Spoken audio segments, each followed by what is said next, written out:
Olá pessoal, bem-vindos a mais uma aulinha de biologia. Hoje nós vamos ver mais de pertinho a estrutura da parede celular das bactérias e vamos também conversar sobre o que é uma bactéria gram-positiva e gram-negativa. Gram, ele era um médico dinamarquês e ele desenvolveu um método para avaliar a parede celular das bactérias, tá? Nós temos aqui desenhado em roxinho o peptidoglicano, que é a principal estrutura que constitui a parede celular de uma bactéria.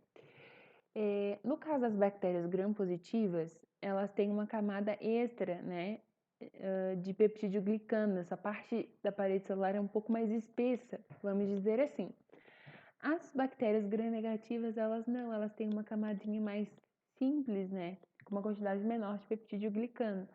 E elas também têm uma outra característica, que elas vão possuir lipopolissacarídeos, que são endotoxinas, né, que vão ativar bastante o nosso sistema imune.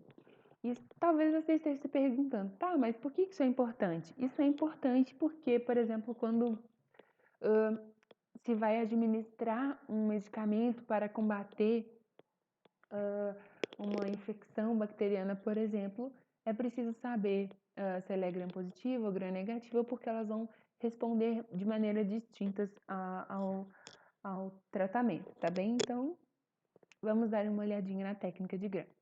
O primeiro passo é, após coletar a amostra, né, e fazer um esfregaço ali na lâmina, nós vamos adicionar um corante púrpura. Então, esse corante a gente deixa agir por 1 minuto para que ele entre, né, naquelas células que estiverem presentes ali e vai ficar tudo meio roxinho.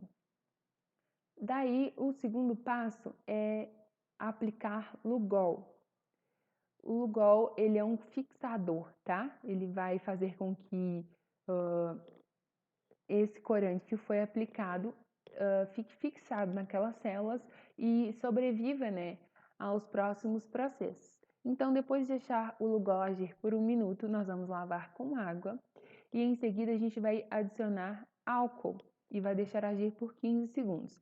A função do álcool aqui é tirar o excesso de corante roxo que ficou ali. O que vai acontecer?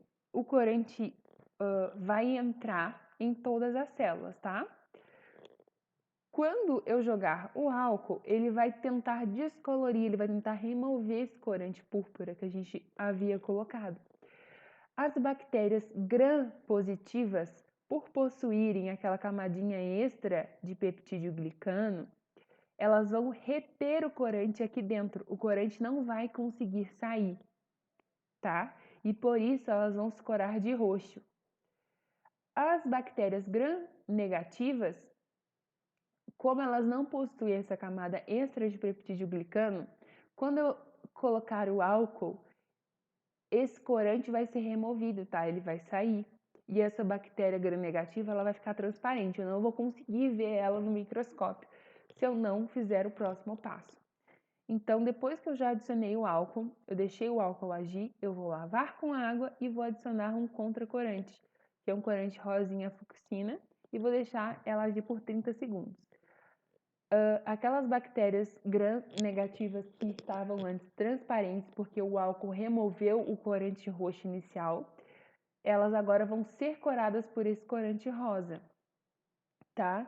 E aí, quando eu olhar no microscópio, lavar com água, né, para tirar o excesso e olhar no microscópio, eu vou ter essa imagem. As bactérias gram-positivas vão se corar de roxo, porque o álcool não é capaz de tirar o corante de dentro delas, porque elas têm uma camada extra de peptidoglicano, tá?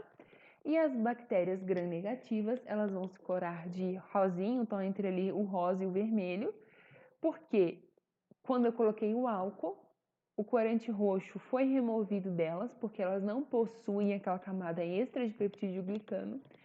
E para elas não ficarem invisíveis ao microscópio, eu coloco esse corantezinho rosado para poder enxergar elas, tá? E pode ser que em uma amostra vocês tenham das duas bactérias. E aí vai aparecer tons roxos e tons rosas, que vão confirmar a presença dos dois tipos de bactérias, tá bem? Então, por hoje era isso, pessoal. Nos vemos na próxima aula. Um beijo!